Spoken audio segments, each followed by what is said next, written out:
La journée avait commencé comme toutes les autres dans la maison des Omor, à Benin City.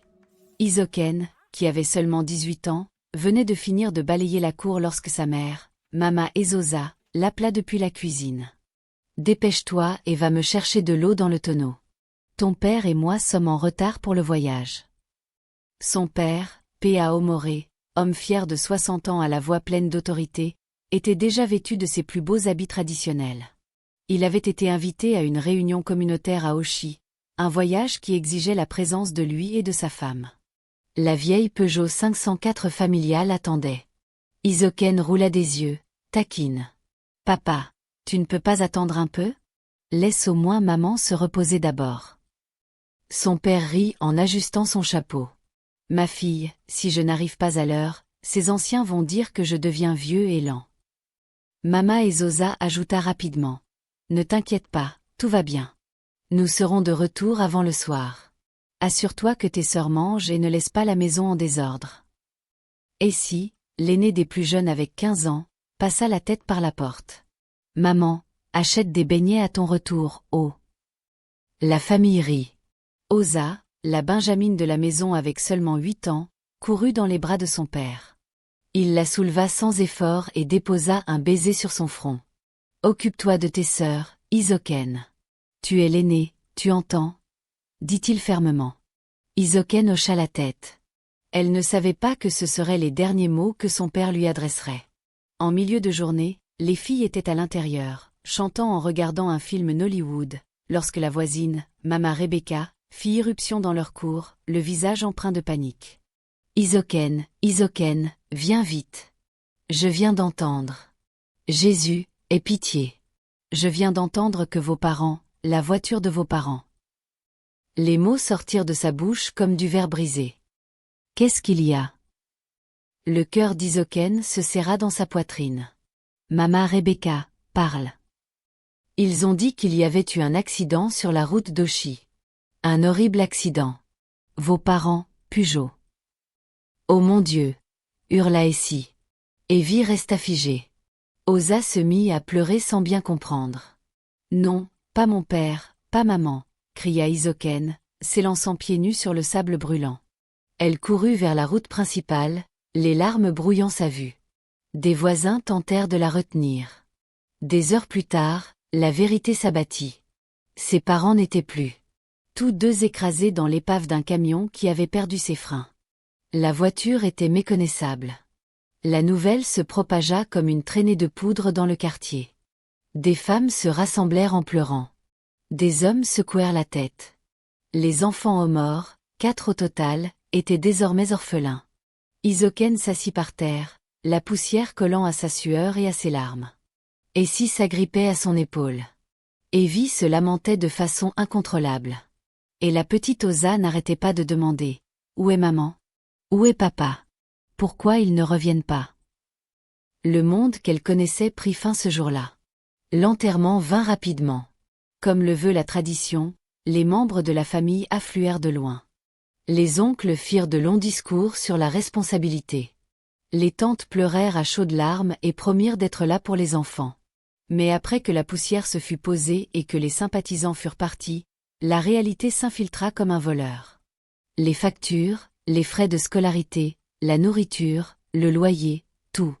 La maison des Omor, autrefois vivante de rire, semblait désormais vide.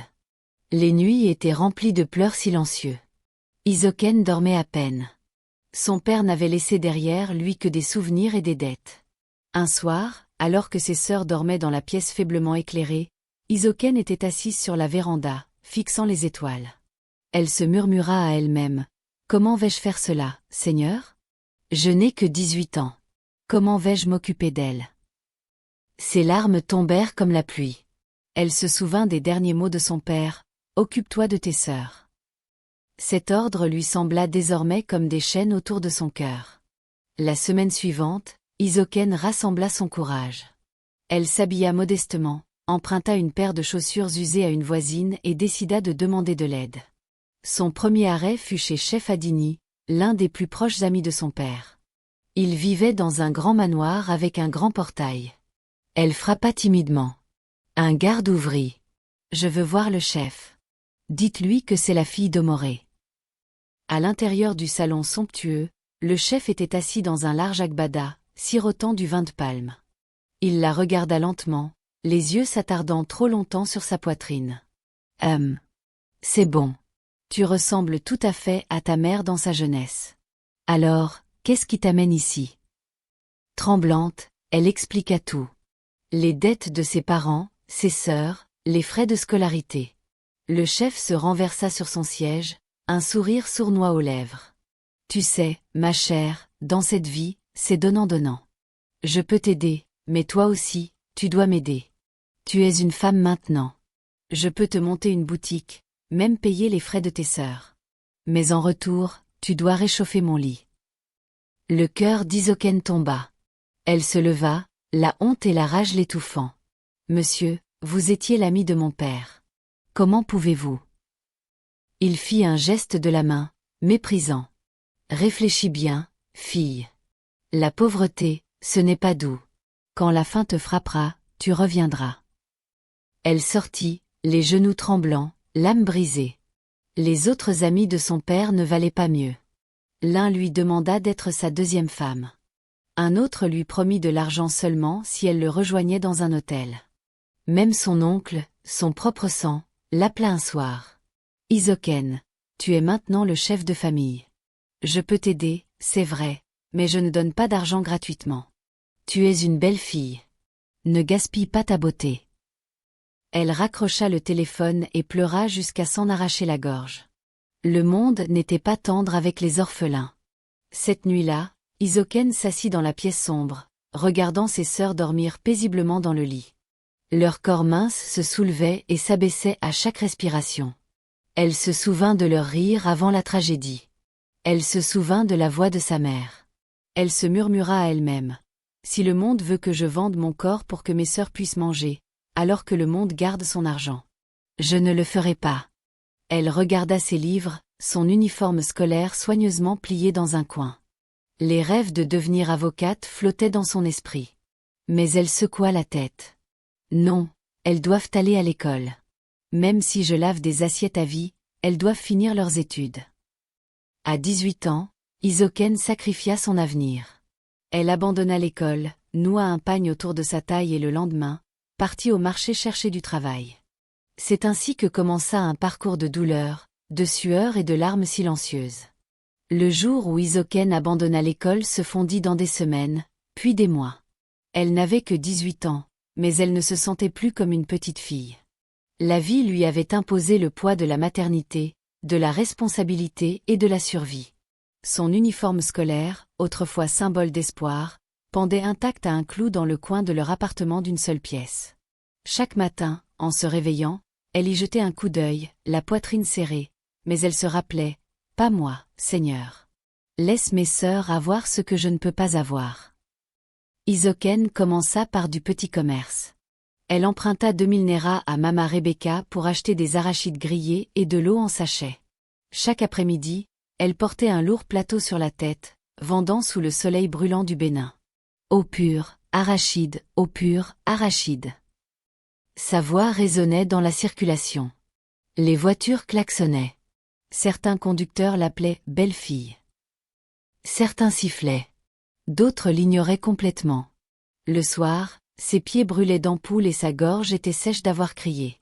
Quand elle rentrait à la maison, elle déposait le petit bénéfice, à peine quelques centaines de néras, sur la table et regardait ses sœurs manger pendant qu'elle buvait tranquillement du gari sans sucre. Et si, l'aînée des trois, s'en apercevait parfois. « Sœur, tu n'as pas mangé. » Isoken forçait un sourire. « J'ai déjà mangé au marché. Ne vous inquiétez pas pour moi. Mangez et devenez forte. Vous avez école demain. » Mais son estomac grondait bruyamment dans les nuits sombres. Elle restait souvent éveillée, pressant son ventre contre le sol et murmurant des prières. Au fil des ans, ses activités s'élargirent. Elle nettoyait des maisons à Gra, où les femmes riches la regardaient comme si elle était invisible. Elle lavait des vêtements pour des voisins. Parfois, elle allait sur des chantiers de construction pour puiser de l'eau pour les maçons. Une fois, elle se présenta devant un supermarché, suppliant le gérant de lui donner du travail. Il la regarda de haut en bas et dit nous n'avons pas besoin de gens comme vous ici. Allez vous marier. Elle partit en larmes. Mais le lendemain matin, elle était de retour dans la rue, le plateau sur la tête, la détermination dans les yeux. Ses mains devinrent rudes. Sa peau autrefois lisse s'assombrit sous le soleil. Ses rêves s'évaporèrent comme de la fumée. Chaque trimestre scolaire était une bataille. Quand Tessie termina le lycée et fut admise à l'université, les frais faillirent briser Isoken. Elle vendit les dernières boucles d'oreilles en or que sa mère avait laissées. Quand Evie fut admise, Isoken commença à se lever à 4 heures du matin pour frire de l'akara au bord de la route. Elle restait debout dans la fumée et l'huile, toussant, tandis que les passants achetaient et parfois l'insultaient. « Madame, dépêche-toi. Je suis en retard au travail. Ton akara est trop salé. Tu sais pas cuisiner. » Mais le petit bénéfice les maintenait à l'école. Quand Osa fut admise des années plus tard, le corps d'Isoken était déjà usé. Elle avait vieilli avant l'heure. Des mèches de cheveux gris apparaissaient alors qu'elle n'avait même pas 30 ans. Pourtant, elle persévéra à travers tout cela. La nuit, quand ses sœurs dormaient, Isoken s'agenouillait sur le sol en ciment nu, la tête baissée. « Père, tu me vois, tu sais que je ne suis pas forte. Mais donne-moi de la force, s'il te plaît. Laisse ces filles réussir. Que mon sacrifice ne soit pas vain. » Ses larmes imbibaient le sol, mais elle se levait chaque matin avec une détermination renouvelée. Parfois, elle enviait les autres filles de son âge. Elle les regardait dans la rue, bien habillées, riant, allant au travail, conduisant leur voiture, courtisées. Elle aspirait à cette vie. Mais elle regardait ses sœurs et se disait « Elles ne doivent pas souffrir. Si elles réussissent, je réussirai à travers elles. » Les années passèrent rapidement. Essie obtint un diplôme en administration des affaires. Le jour de sa remise de diplôme, elle prit des photos avec ses amis. Isoken vint dans son vieux pagne et son chemisier défraîchi, restant à distance, regardant avec fierté. Quand Evie obtint son diplôme de droit, elle publia des centaines de photos sur Facebook, se qualifiant de « future avocate ». Isoken parcourut les publications dans un vieux cybercafé, souriant avec fierté. Elle murmura « Merci, Seigneur. Je n'ai pas souffert pour rien. » Enfin, Osa obtint son diplôme en communication. Elle était la plus sociable d'entre elles, toujours sur Instagram, postant sur son style et sa vie amusante. Une à une, elles devinrent des femmes actives. Elles parlaient un anglais châtié. Elles portaient de belles perruques, des sacs à main coûteux. À chaque pas qu'elle faisait, Isoken semblait s'enfoncer davantage dans l'ombre. Au début, les sœurs reconnaissaient son sacrifice. Elles disaient parfois « Sœur, que Dieu te bénisse pour ce que tu as fait. » Mais bientôt, leur ton changea. Quand des amis rendaient visite, elles commencèrent à étouffer sa présence. « Ah, c'est ta sœur ?» demanda une amie à Essie à son bureau. Essie rit, mal à l'aise. « Oh, oui, oui. Elle est juste venue me voir, elle ne reste pas dans le coin. » Plus tard ce soir-là, Isoken l'entendit chuchoter avec colère. « Sœur, tu m'as embarrassée aujourd'hui avec ta façon de t'habiller. La prochaine fois, ne viens pas à mon bureau sans me prévenir. » Les mots lui transpercèrent le cœur. Une autre fois, Evie la réprimanda. « Essaie de faire quelque chose de toi-même. Maintenant, à ton âge, pas de mari, pas d'éducation, les gens commencent à parler. » Isoken ne dit rien. Elle se contenta de hocher la tête, retenant ses larmes. Son sacrifice, autrefois célébré, se transformait maintenant en honte aux yeux de celle pour qui elle avait tout donné. Isoken avait maintenant 33 ans, célibataire, sans éducation, sans reconnaissance. Elle vivait comme une ombre dans sa propre famille. Les prétendants qui venaient autrefois quand elle était plus jeune ne venaient plus. Certains hommes du quartier la raillaient. « Belle femme comme toi, tu n'as pas de mari. Tu es trop difficile, Abby. » Elle souriait faiblement. Mais à l'intérieur, elle se brisait. Ses sœurs montaient. Elle sombrait. Mais à travers tout cela, elle gardait espoir. Elle se disait, peut-être qu'un jour les choses changeront. Peut-être qu'un jour Dieu se souviendra de moi. Cela faisait 15 longues années qu'Isoken n'était pas assise dans une salle de classe. 15 ans depuis que l'accident de ses parents avait dévié sa vie. 15 ans de sueur, de faim et de sacrifice. Maintenant, Ses 3 jeunes sœurs étaient diplômées, toutes avec un emploi stable. Elles avaient emménagé dans leur nouvelle vie, brillante, éclatante et pleine d'opportunités. Mais pour Hisoken, la vie s'était arrêtée. Au début, les choses semblaient normales. Quand elle rendait visite à leur maison, elle l'accueillait poliment. Mais progressivement, la chaleur commença à s'estomper. Si était devenue distante, Evie était devenue orgueilleuse. Elle était maintenant avocate dans un cabinet prestigieux. Un dimanche après l'église, Hisoken l'approcha à la sortie des grilles. « Evie, ma fille, dit-elle en souriant. Comment vas-tu » Evie la regarda de haut en bas. « Je vais bien, mais sœur, pourquoi est-ce que tu as toujours cette allure ? Tu devrais essayer de t'améliorer maintenant. Achète au moins des vêtements décents. » Hisoken secoua la tête. « Evie, tu sais que je n'ai pas grand-chose. Je suis juste venue te saluer. » Evie soupira en ajustant sa perruque. « Parfois, sœur, je ne dis même pas aux gens que j'ai une sœur aînée. Tu ne te comportes pas comme telle. Tu aurais dû être mariée maintenant. Les gens me posent des questions auxquelles je ne peux pas répondre. » Les mots coupèrent plus profondément qu'un couteau. Hisoken força un sourire, bien que ses yeux brûlent de larmes retenues. « C'est bon, Evie. Un jour, Dieu me répondra. » Mais cette nuit-là, elle pleura silencieusement sur son lit, son oreiller trempé de chagrin. Osa, la plus jeune, celle qui s'était autrefois accrochée à son pagne après la mort de leurs parents, était maintenant la plus distante de toutes. Osa travaillait pour une entreprise de médias à Lagos. Elle appelait rarement, rendait rarement visite. La plupart du temps, Hisoken ne la voyait que sur Instagram, posant dans de beaux restaurants, voyageant à l'étranger. Étalant des sacs coûteux. Un soir, alors qu'Hisoken parcourait le téléphone d'une voisine, son cœur se glaça. Osa y était, radieuse dans une robe blanche, debout à côté d'un grand homme en agbada. La légende disait « Félicitations à Madame Osa Adoni. Ce que Dieu a uni. » Hisoken laissa tomber le téléphone. Mariage. Osa s'était mariée. Sa gorge se serra. Des larmes lui montèrent aux yeux. Sa propre sœur. Son bébé avait marché dans l'allée.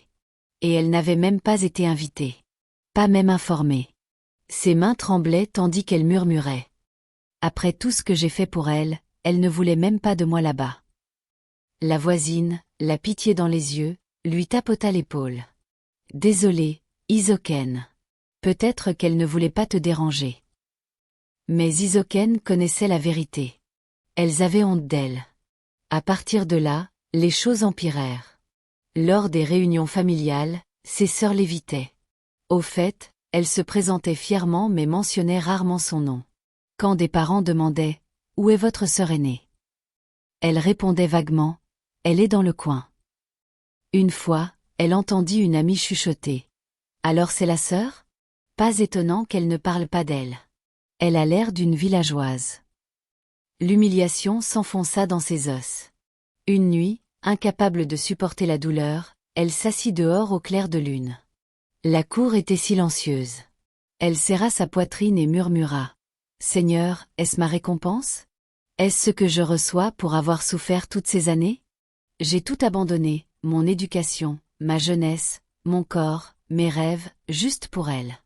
Et maintenant, elle me traite comme de la boue. » Ses larmes coulèrent librement. Elle pensa à la nuit où elle était allée se coucher le ventre vide pour qu'elle puisse manger. Au moment où elle avait récuré les sols jusqu'à ce que son dos lui fasse mal. Au moment où elle avait vendu les bijoux de sa mère pour payer leurs frais. Maintenant, elle vivait dans de belles maisons, conduisait des voitures, parlait anglais avec un accent châtié. Et elle, qui avait tout sacrifié, n'était rien d'autre qu'une ombre.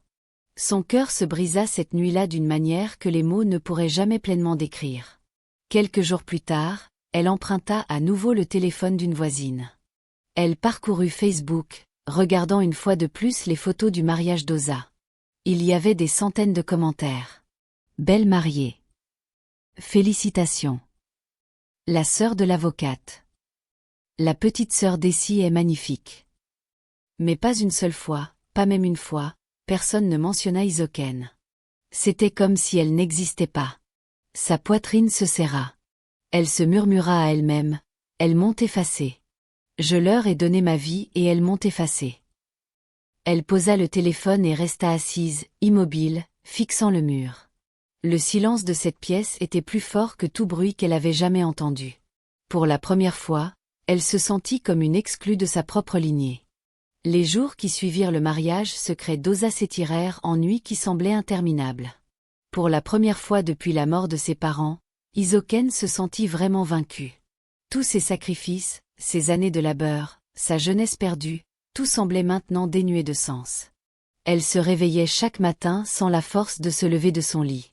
La fille autrefois vivante qui avait lutté sous le soleil brûlant, portant des plateaux d'arachides et d'eau en sachet, se déplaçait maintenant comme une ombre. Les voisins remarquèrent. « Es-tu malade ?» demanda Mama Rebecca un matin.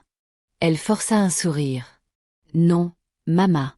Je suis juste fatiguée. » Mais à l'intérieur, elle se noyait. Hisoken n'allait plus régulièrement à l'église.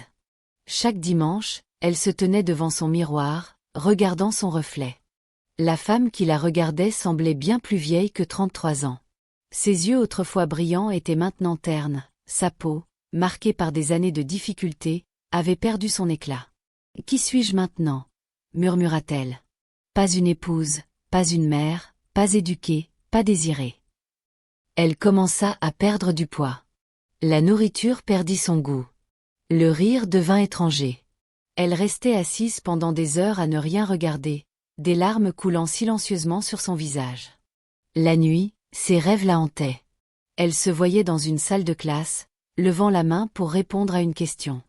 Puis soudain, une craie tombait de sa main et les élèves se mettaient à rire. Décrocheuse. Femme sans valeur. Elle se réveillait en tremblant. Un lundi matin, elle rassembla son courage.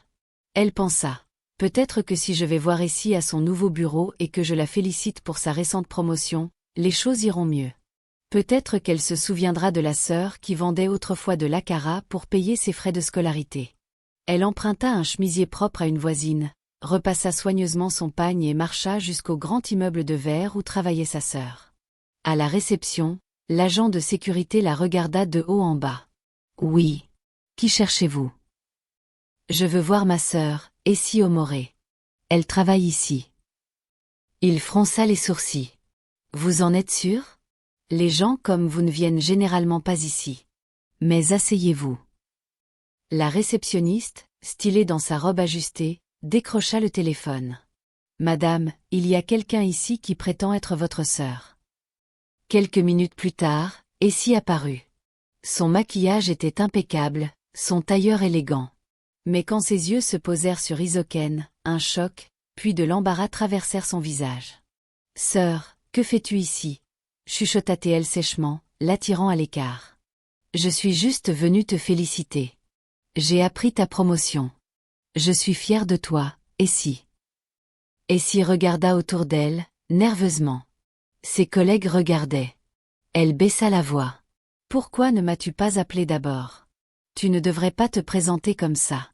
Les gens regardent. » La gorge d'Hisoken se serra. « Essie, je suis ta sœur. Tu ne veux pas que les gens me connaissent. » Le visage d'Essie se durcit. « Ce n'est pas ça. C'est juste que, tu sais, les gens parlent. S'il te plaît, ne m'embarrasse pas. » Embarrassée. Le mot résonna dans les oreilles d'Hisoken comme une malédiction. Elle sentit le sol se dérober sous ses pieds. Ce soir-là, elle rentra chez elle lentement, les jambes lourdes, la poitrine vide. Elle repassa les mots de sa sœur encore et encore jusqu'à ce qu'ils deviennent des poignards lui transperçant le cœur. Cette nuit-là, Hisoken s'assit dans sa chambre sombre. Une seule bougie vacillait, les ombres sur le mur dansaient comme des esprits moqueurs. Elle se murmura à elle-même. « Alors voilà. C'est ce que ma vie est devenue. Même mes propres sœurs ont honte de moi. Celle pour qui j'ai donné ma vie. » Ses yeux tombèrent sur une petite bouteille d'insecticide dans le coin. Elle la prit lentement, les mains tremblantes. « Si je bois ça, tout se terminera. Plus de honte, plus de faim, plus de solitude. » Elle la porta à ses lèvres, les larmes coulant librement. Des souvenirs envahirent son esprit. Le rire de sa mère. La voix ferme de son père. Ses sœurs, petites filles, accrochées à son pagne. Mais alors, un autre souvenir traversa, les derniers mots de son père. « Occupe-toi de tes sœurs. » Elle laissa tomber la bouteille, sanglotant de façon incontrôlable. « Mais qui s'occupera de moi ?» Elle pleura dans la nuit. Ses cris secouaient le silence de la pièce, mais personne ne vint. Le lendemain matin, elle marcha sans but dans les rues, son esprit encore obscurci par les ténèbres. Elle se sentait invisible, comme un fantôme errant parmi les vivants. Puis, alors qu'elle tournait un coin, elle entendit une petite voix. « Tati Isoken !» Elle se retourna. C'était le petit David, le fils de 6 ans de sa voisine. Il courut vers elle avec un large sourire, tendant un morceau de pain. « Ma maman a dit que je devais te le donner, » dit-il joyeusement. Isoken le regarda, stupéfaite. Ses yeux innocents brillaient d'amour, non entachés par la cruauté des adultes. Elle s'agenouilla, ses larmes coulant librement tandis qu'elle le serrait fort contre elle. « Merci, mon fils. Merci. » Ce petit acte de bonté, si pur, si inattendu, la retira du bord du précipice. Elle réalisa que même si ses sœurs la méprisaient, il y avait encore des âmes qui la voyaient, qui l'appréciaient. Elle murmura silencieusement. « Seigneur, peut-être que tu n'en as pas encore fini avec moi. » Cette nuit-là, alors qu'elle était allongée sur sa natte, elle leva les yeux vers le plafond et dit à voix haute. « Je ne mourrai pas comme ça. Je ne sais pas comment, mais un jour, je sais que tu te souviendras de moi, Seigneur. Un jour, tu essuieras ses larmes. » Le dimanche matin commença comme tous les autres pour Isoken, lent, lourd et vide. Elle avait à peine dormi la nuit précédente, son esprit errant dans d'innombrables couloirs de « et si ». Et si ses parents n'étaient pas morts? Et si elle était allée à l'école? Et si ses sœurs l'avaient soutenue au lieu de lui tourner le dos? Elle faillit ne pas aller à l'église ce matin-là. Ses yeux étaient gonflés d'avoir pleuré toute la nuit, et son cœur était lourd comme une pierre dans sa poitrine. Mais quelque chose, peut-être le devoir, peut-être l'habitude, la poussa à se lever, à se laver le visage, à attacher un simple foulard et à marcher sur la route poussiéreuse familière jusqu'à l'église. Elle s'assit au fond, essayant de rester invisible. Son vieux pagne et son chemisier défraîchi lui rappelant qu'elle n'avait pas sa place parmi les belles robes et les costumes repassés qui remplissaient le sanctuaire. Et puis cela arriva. Un homme grand entra dans l'église. Sa présence était imposante mais humble. Ses pas étaient assurés et ses yeux balayaient l'assemblée avec reconnaissance. Il était habillé simplement, une chemise blanche bien rentrée dans un pantalon noir. Mais il y avait quelque chose de frappant chez lui. Le souffle d'Isoken resta coincé dans sa gorge. C'était Osaon, son ami d'enfance. Le garçon qui portait son cartable quand ses bras étaient fatigués. Le garçon qui avait autrefois juré de l'épouser sous le manguier derrière leur ancienne maison. Le garçon qui était parti pour la ville il y a de nombreuses années, poursuivant des études et des rêves, tandis qu'elle restait, enchaînée à ses responsabilités. Le temps l'avait sculpté en homme. Ses épaules étaient plus larges, sa barbe soigneusement taillée, ses yeux plus perçants mais chaleureux, familiers. Son cœur s'emballa, et un instant, elle voulut fuir, se cacher, échapper à la honte de ce qu'elle était devenue. Mais il était trop tard. Leurs yeux se rencontrèrent. Et à cet instant, les années fondirent. Isoken. Sa voix était basse, pleine de surprise, presque d'incrédulité. Elle resta figée. Son cœur battait si fort qu'elle craignait que les autres ne l'entendent. Elle força un sourire, ses lèvres tremblant. « Osaon » chuchota-t-elle. Il se rapprocha lentement, comme s'il approchait quelque chose de sacré. Quand il fut devant elle, il la regarda longuement, les yeux doux mais scrutateurs. « Est-ce vraiment toi ?» dit-il après toutes ces années. Isoken baissa les yeux, honteuse. « Oui, c'est moi. » Mais Osaon vit au-delà des vêtements défraîchis, au-delà des yeux fatigués et des mains rugueuses. Il vit la fille qu'il avait autrefois connue. La fille au rire clair comme des cloches. Celle qui rêvait de devenir avocate. Celle qui lui donnait des arachides pendant la récréation, même quand elle en avait à peine assez pour elle. « Tu n'as pas changé, » dit-il doucement. « C'est toujours toi. Isoken. » Ses lèvres tremblèrent. Elle voulut lui dire qu'elle avait changé, que la vie l'avait brisée, écrasée, volé ses rêves et lui avait laissé des cicatrices invisibles à l'œil. Mais elle ne pouvait pas parler. Au lieu de cela, Une seule larme glissa sur sa joue. Osaon tendit instinctivement la main et l'essuya du revers de ses doigts. Le contact était doux, presque comme une promesse.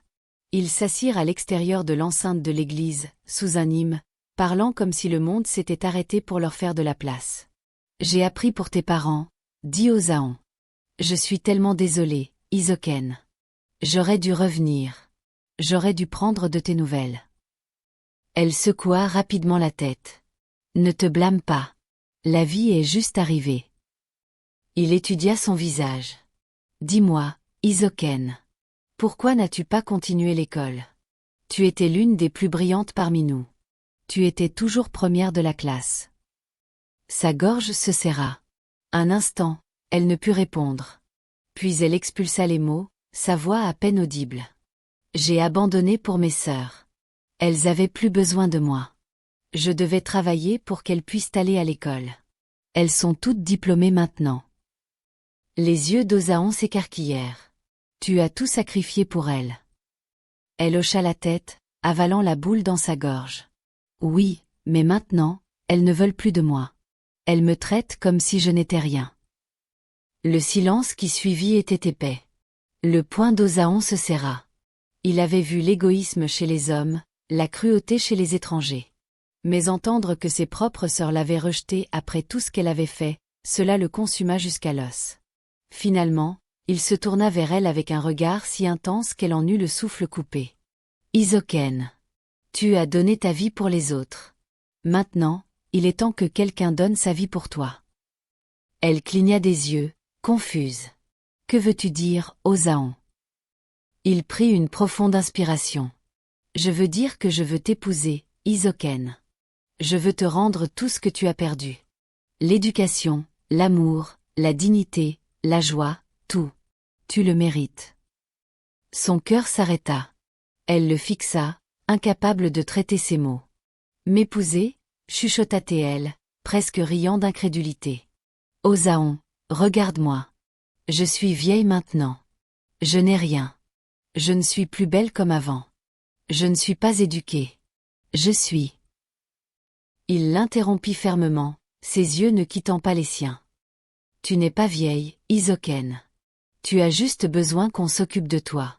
Tu es belle. Tu es tout. Tu es la femme la plus forte que je connaisse. Et je t'ai aimée depuis notre enfance.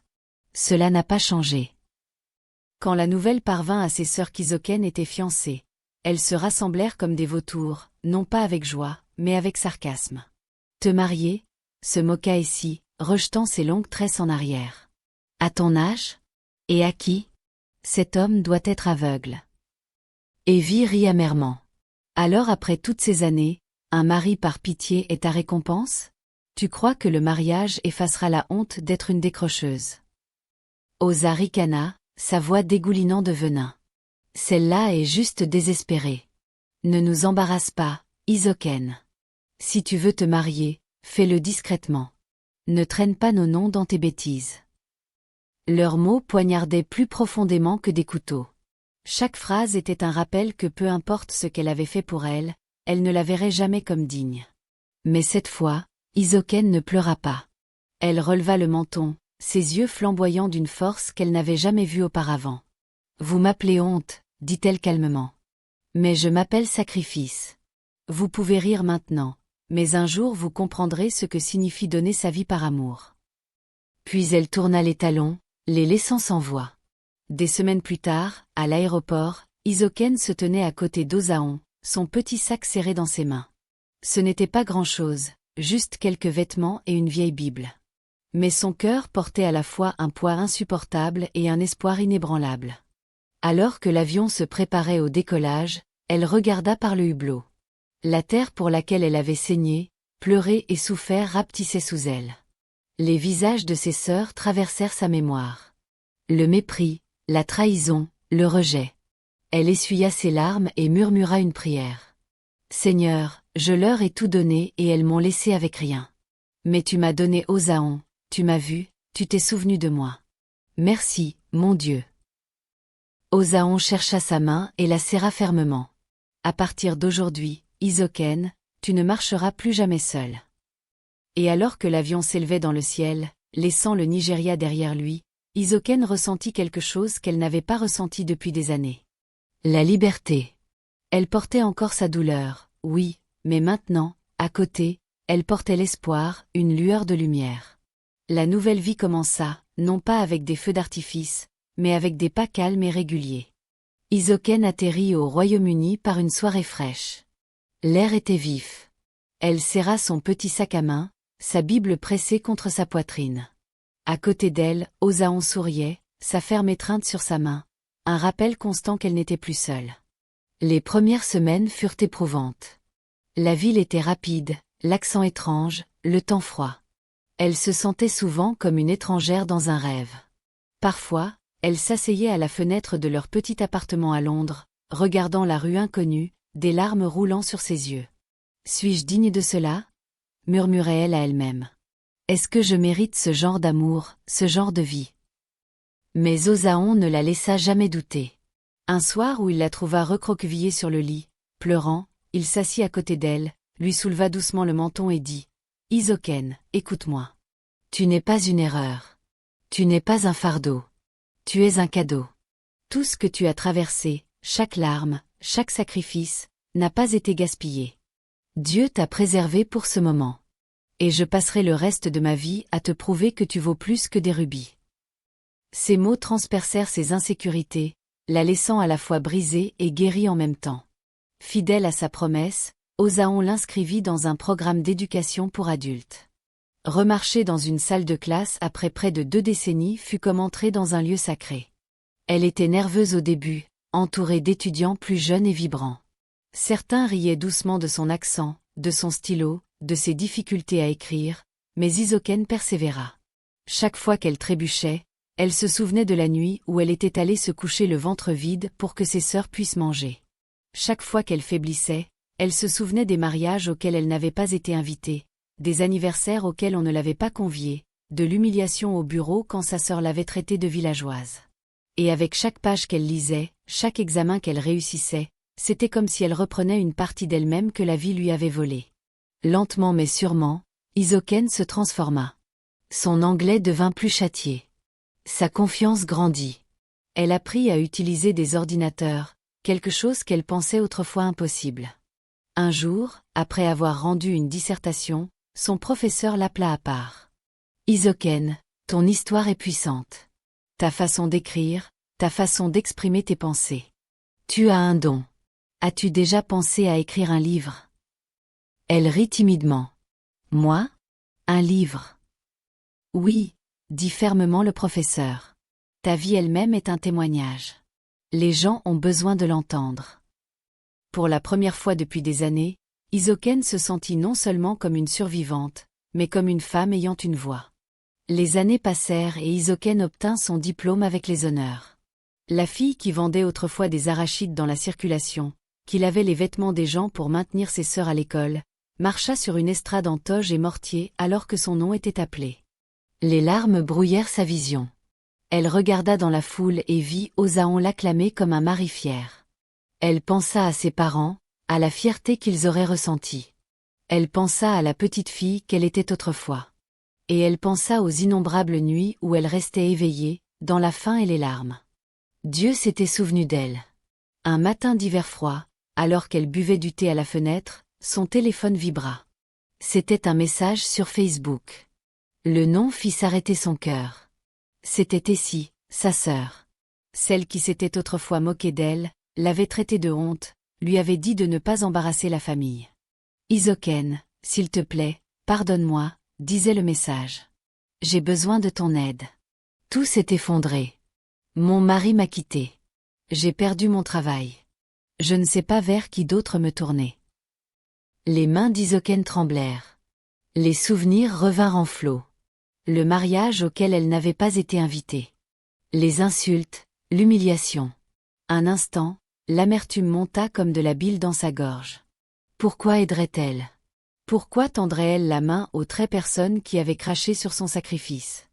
Elle ferma les yeux, des larmes glissant sur ses joues.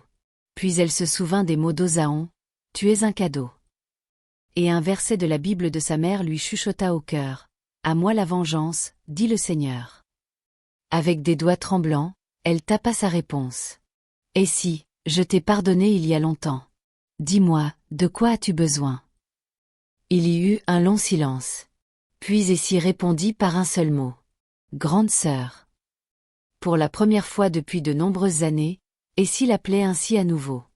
Hisoken envoya à Essie l'argent qu'elle demandait.